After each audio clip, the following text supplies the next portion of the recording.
I'm with Paul Cherry from Chersun Properties. Hi, Paul. How you doing? Yeah, good afternoon, Alfredo. Doing very well, thank you. Now, the name. I see your surname is Cherry, and the company is called Chersun. Is there any relation, or am I just stabbing in the dark here? No, you're totally correct. I used to play professional football in Scotland, and my nickname was Cher. So when we moved to Spain, we thought, what we're going to call a real estate business? Why don't we call it Cher? And obviously, we're in Spain, so we added the sun, and hence the reason that Cherson has been in existence now for 19 years.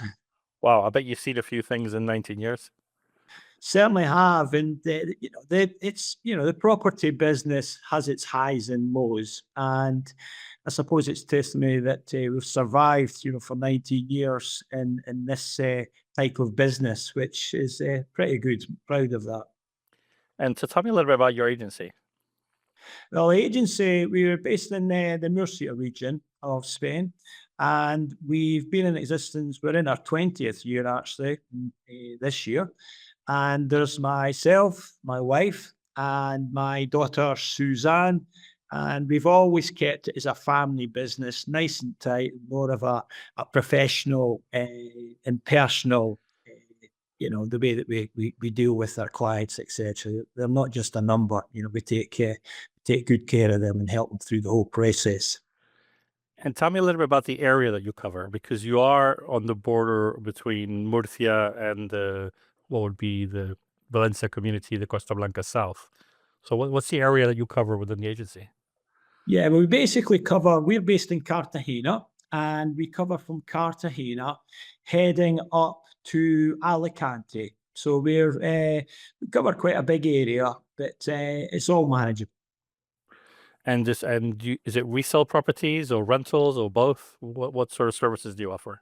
Yeah, services we offer is purely property purchase or sales. We don't get involved in the rentals side of business, but we basically help clients either if they're looking for a key ready or if they're looking for off plan. So we cover both the main bases of a property that clients require.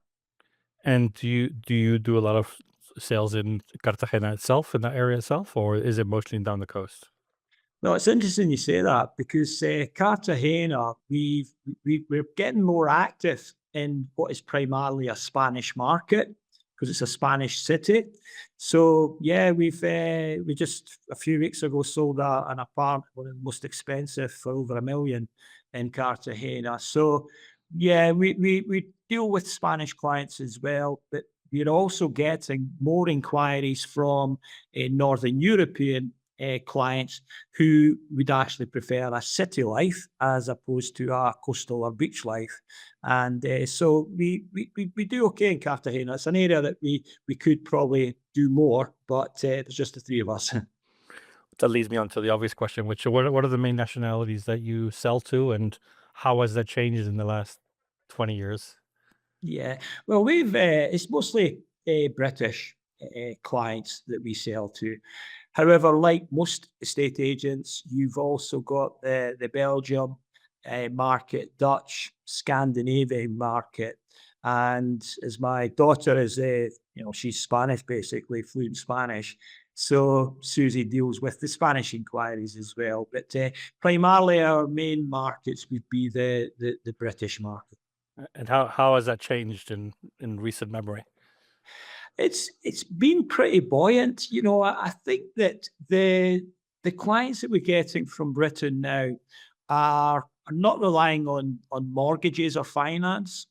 A lot of the clients that we're getting through have the money. They've either sold their businesses or sold properties in the UK or inheritance.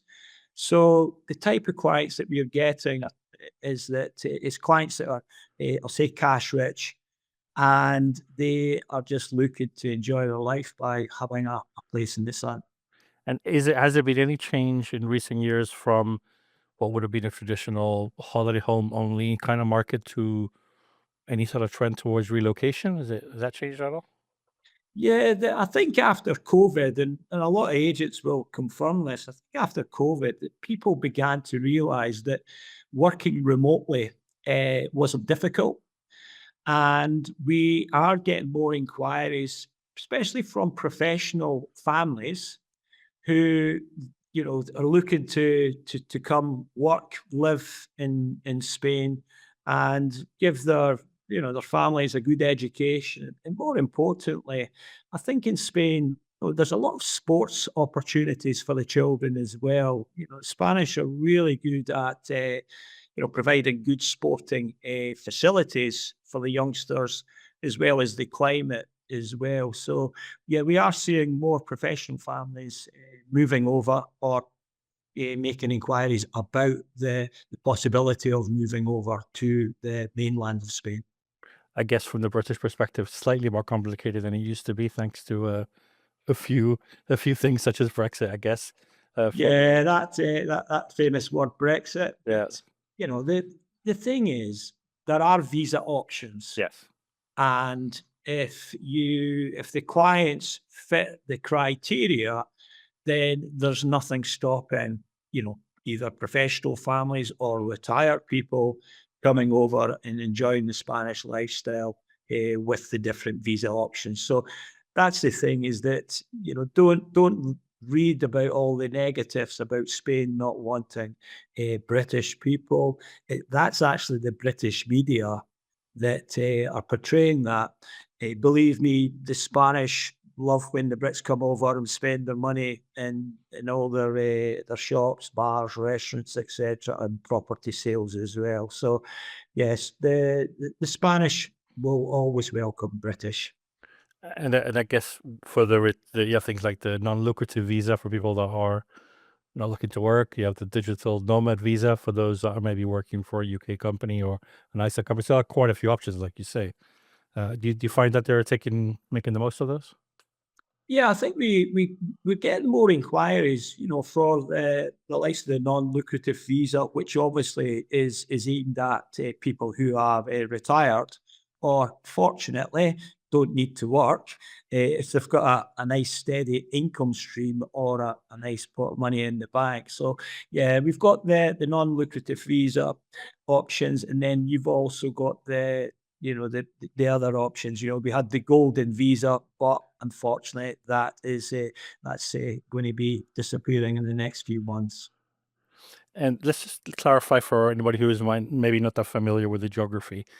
So the area you're covering, would it be classed as the Costa Cálida for Correct. coastal part? Yeah. Right, and you also Yeah. just cover some of the Costa Blanca South part. Would that be right? That's correct. Yeah. So you're totally correct. We are recovering from the Alicante, which you would tell is the Costa Blanca sort of south, right down that coast. As if you're heading south down to the Murcia region, which actually falls into the Costa Calida. So we're probably, if I was doing it in time in a car, we're covering an area of about 1 hour 20 minutes from, say, Alicante south down to Cartagena. So it's a wide area, but we tend to concentrate on properties that are within a 20-minute drive of the coast, because that's where our clients tend to prefer looking at properties that are nearer the coast, as opposed to inland properties. I guess here, 20 minutes inland feels like inland, doesn't it? So you get the best of both worlds. Yeah, and the other thing as well is that, not a lot of people, maybe back in the UK or in Northern Europe, are not aware that, if you go inland in Spain, and your property is that it's a higher elevation, so you do get snow and ice. And quite a few people have actually, moved, bought a property inland, and then the first winter that they have, is they can't believe how cold it is, and they then contact us and say, well, we bought a property inland through another agent, but we prefer something nearer the coast, because the benefits there when you're near the coast is that in the winter time, the temperature is generally higher than being inland. And also, obviously, in the summertime, the temperature is lower because you tend to get a nice sea breeze from the coast, as opposed to being in, if you're inland, some of the temperatures are pretty high. Especially in Murcia, right? Exactly. Yeah. I mean, you always say that, and you have Murcia City, which is an absolute stunning city, well worth a visit. But you never go into Murcia City in August because it can be 45 centigrade. We sometimes laugh that the devil wouldn't even go into Murcia City in the summertime. So, but these are things that, people with a good estate agent will inform their clients of the pros and cons of buying in certain regions, to make sure that clients are aware what is the temperature going to be in the off season, the winter time, and also importantly, what is it going to be like in the summer? Is it going to be too hot? So then that leads me on to just to get an idea of a rough idea of property prices, because in areas we cover, sort of mostly from the Costa del Sol all the way up to the border with France and the Canary Islands and the Balearic Islands, and since COVID, prices have gone up quite a bit, but there seems to be quite a lot of interest where you are in that general area, because there still are some pockets of value there.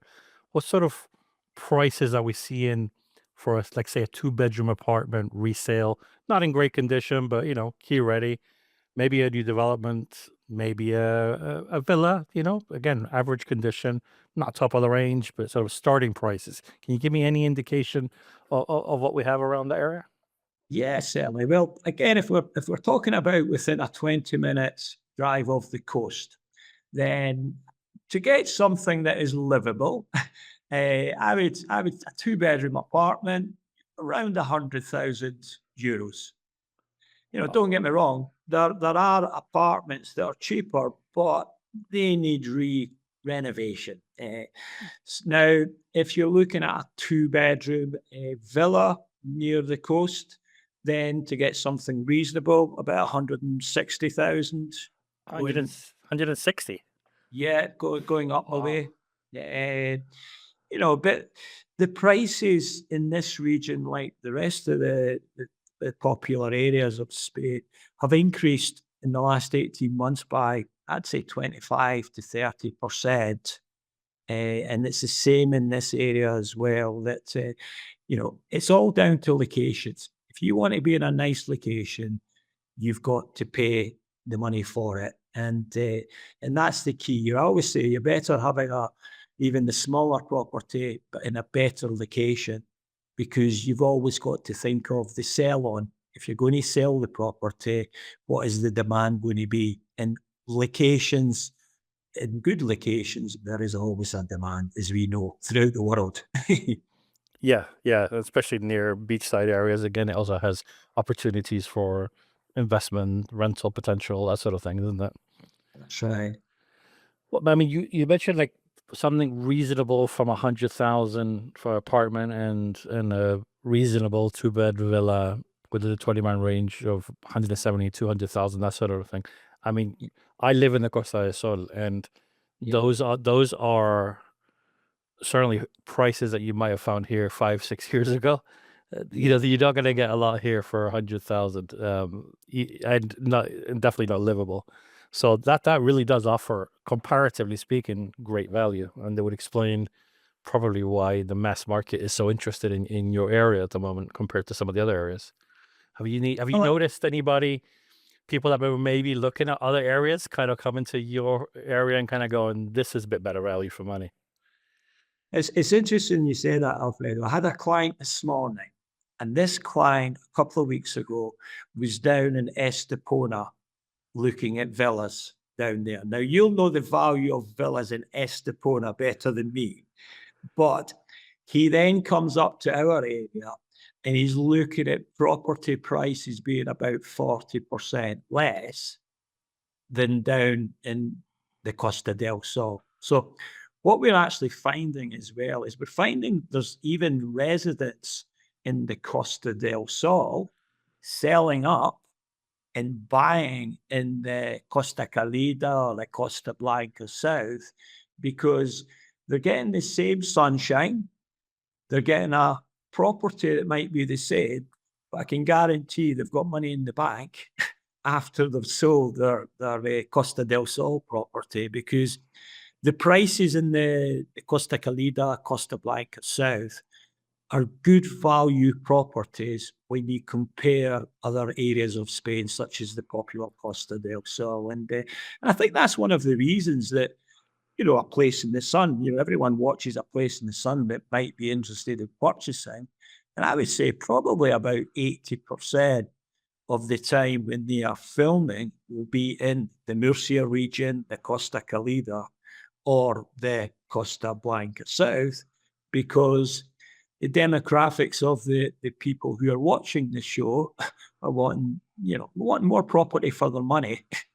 And that's the reason that they do a lot of filming up in this, the Murcia region, the Costa Blanca, Costa Calina. What are the arguments for places like the Costa del Sol being more expensive, typically, that is given by the agencies in that part? Is that there's typically a better infrastructure, better facilities, more flights, better airport, and that. But there is an airport in Murcia. Is that right?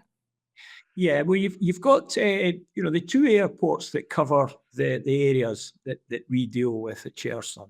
The two airports are Alicante, and you've also got Murcia Airport or Murcia Airport. So the main airport that clients will fly into will be Alicante, particularly in the winter months, because Murcia Airport currently doesn't have a large schedule of flights from Northern Europe.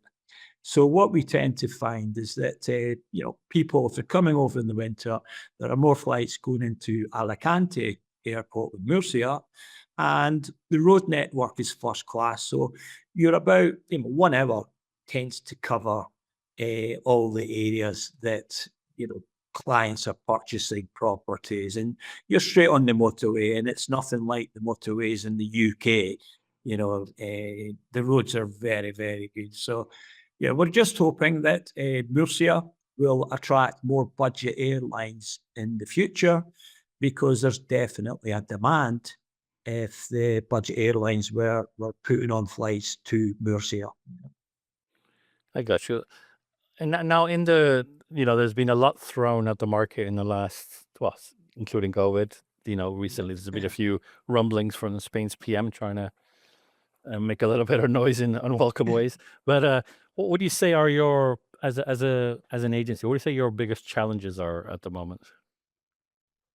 I would say our biggest challenge is that there are a lot more estate agents working because unfortunately the real estate industry is not really regulated that well in Spain. So our biggest challenge is that you have more estate agents, so there's more competition.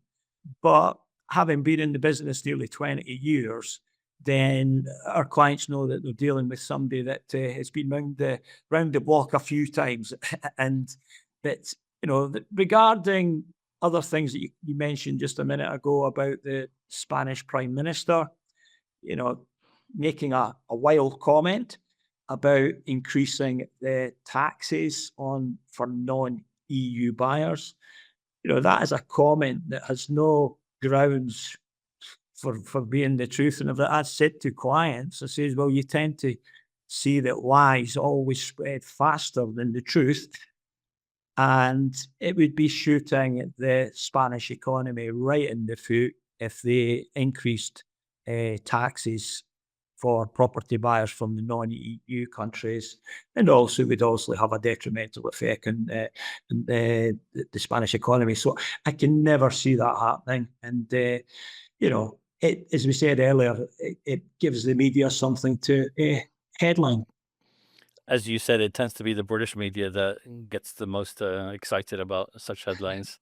It's so true, If- Alfred. It's I was so speaking true. to, I was speaking to an agency that specializes in the Belgian market, and they hadn't heard of it in Belgium. That's I suppose they're It's so true. Yeah. so I It's, suppose they are in the EU, but still, it's I think somebody explained it to me in a very easy way to understand, which was it's not entirely different to when Donald Trump in his first term in office said he was going to build a wall, and he exactly. and he was going to make the Mexicans pay for it. That's kind of where we're at, I think. Exactly. So for any of the viewers that are watching this, don't be afraid. I cannot see the Spanish, government being so stupid to increase the taxes that have been quoted. You mentioned new developments. There's quite a few projects in that part of the world, isn't there? There is, yeah, there's a lot of very nice projects, and again, they're being close to the coast as well, and in very good quality. That's one thing with the new projects is the actual quality of the build is far superior than properties that were built 20, 25 years ago. And another big thing as well is that the energy efficiency of these properties now, you're looking at ratings of A's and B's. And what people forget is that if you're buying a brand new, I'll say an apartment, is the days of listening to your neighbor's television or listening to somebody screeching the table upstairs. These days have gone because the sound insulation, particularly in an apartment, is far superior now than the older properties. So, and they take, they're not as expensive to run because they're well insulated. So put your hot air conditioning on in the winter for 20 minutes, as long as you keep your doors all closed, then that will heat up the property. Whereas some of the older properties in Spain, you're actually, you're warmer sitting outside having a coffee than sitting inside some of the older properties. One of the things I noticed about that area in terms of the new developments that are available compared to other parts of Spain uh, is that there are quite a few developments of villa new developments, individual villa units that are not huge. They have a small pool, they are detached, and the starting prices are easily half of what you'd have to pay in some other parts of Spain. Tell me a little bit about those. Yeah, well, you've got some of these new villas, and new build villas, a 2 bedroom, or what's more common is a 3 bedroom. So a 3 bedroom modern villa, starting prices, 350,000 euros with a private pool as well. So they're good value. You'd be looking at an apartment down where you are in the Costa del Sol, a 2 bedroom apartment for 350, 400,000. So you've got families thinking, well, we can have a detached modern villa. It's got the wow factor for the same price as an apartment down the Costa del Sol. We still get 320 days of sunshine in the Murcia region. So the cost is cheaper. So that's the reason this is a popular area for potential buyers, particularly if you are looking for a villa, is that you're getting good value and well built properties.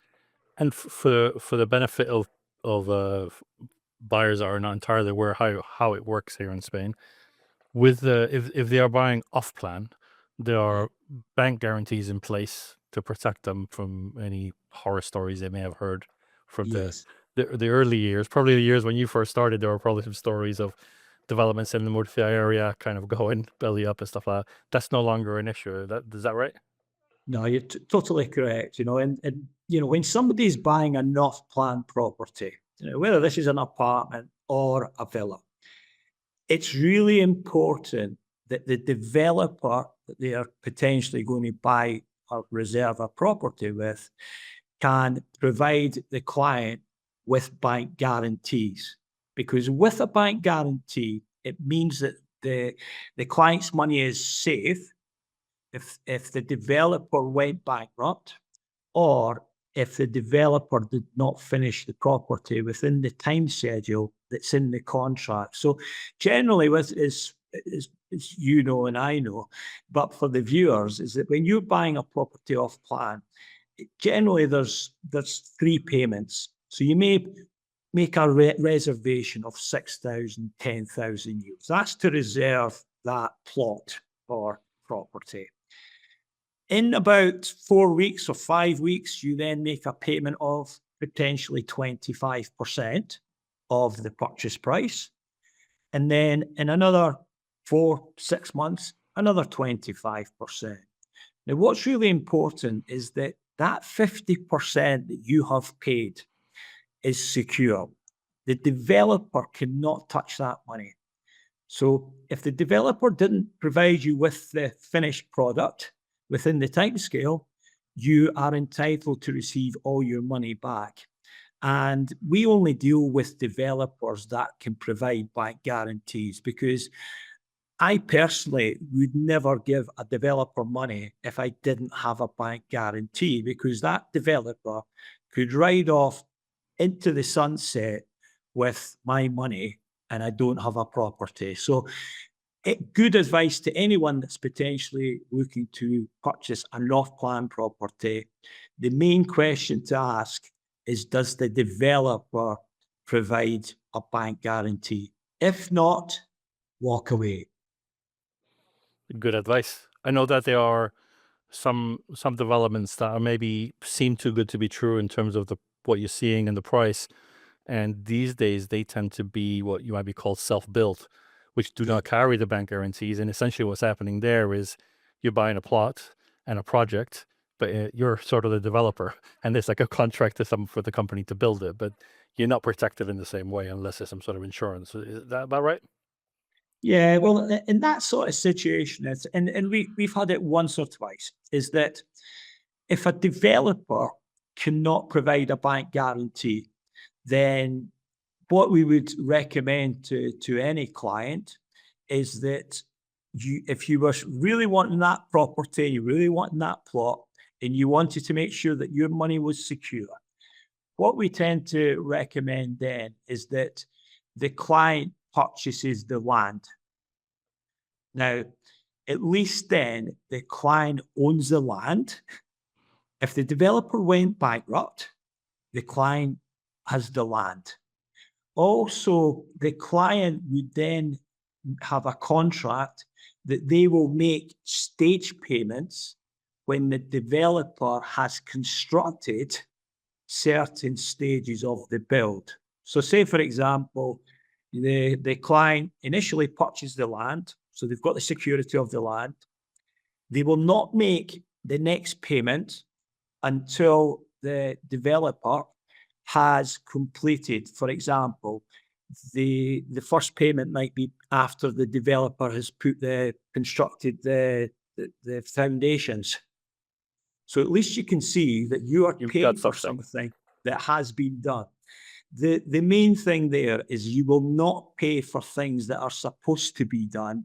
You will get your architect who will inspect the build of the property to confirm with you that, yes, the developer has made it watertight, the property. You're due the next payment. Now, the plus point there, obviously, is that there is no risk to the client because they own the land, and more importantly, they own everything that has been completed on that property.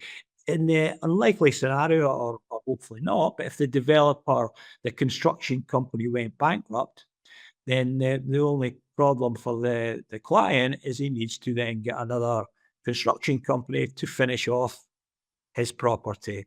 But the important thing is you don't pay for things unless they have been completed. That's sage advice from someone that's been in the business for a long time. Yeah. So just almost wrapping up then. How do you see the property market going? Looking ahead, you've been here for quite a long time. You know you've seen the ups and downs and the cycles. What do you think the next few years have ahead of you in your area? Well, I think our area will always be popular because of the value that you can get there. So don't be surprised if we get people from the Costa del Sol selling and moving up the way, because you're getting more value and they're maybe releasing some equity that they can enjoy and spend. But I think in our area, it's good value. The main things obviously are accessibility. So, whilst we've got Alicante, and if we get more flights coming into the Murcia region, that would have a more positive effect also, giving clients more flight options as well. So I think regarding pricing of properties, I can't see property prices going up by 30% or 25% in the next 18 months, because we've had that cycle. What you'll find is that property prices will be there'll be steady increases.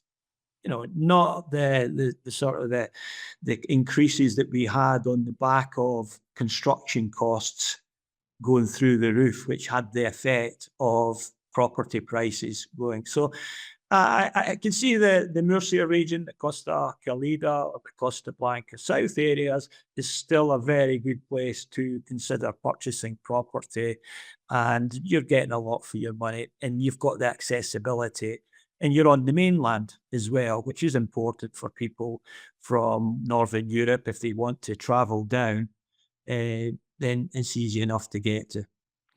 What would be your number one piece of advice for anybody who's been thinking about buying in Spain and in your area for some time, but with all the different bits and pieces that have been happening both in their home countries to do with cost of living crisis and whatever else is going on in the world, conflicts and so on. What would be your advice to them if they're sitting on a fence about buying in Spain right now? I would say don't hesitate to do it, because in life, it's the things that you don't do in life is what you regret. Now, we've had clients that it's taken them years to then decide to buy something, and once they've got their property, the biggest regret they basically confirm is that we wished we'd done it sooner. And I'll give you a quick story. This is if we've got enough time. I had a client last year who purchased a property. So I said to my daughter, Suzanne, I said, go and check our database where that client has come from. So she went through the database. She says, Dad, you'll not believe it, but that client 12 years ago made his first inquiry. We have sent him 2,000 emails, and he has opened 80% of these emails. So the next time I met the client, I said to him, I said, do you realize you made your first inquiry about 12 years ago to buy a property? We've sent you over 2,000 emails, and you were obviously interested because you opened 80%. I says, why did it take you so long? And his answer was, he says, I only got divorced last year. And I've always wanted to buy a property in Spain, but my ex-wife didn't want to buy. So there you go. Don't take 12 years to make up your mind. Do it, because there's no regrets. Believe me, we did it 20 years ago. And if I've got a big regret, I wished I'd done it earlier. But, life is too short. So, don't delay it. But you're not saying that if your wife or husband doesn't want to do it, you should divorce them and crack on. No, not at all, because that would be an expensive. You might not have enough money to buy your place in the sun. Paul, I could talk to you all day. It's been fantastic chatting with you and also Pleasure. learning about your area. So thank you very much for taking the time. No, thank you. It's been a pleasure. And if anyone is looking for some good, honest advice, you know where to get me. Yeah, all your details will be in the description of the video, so people can get in touch with you directly. Thank you very much, Paul. Speak to you soon. Thank you. Take care.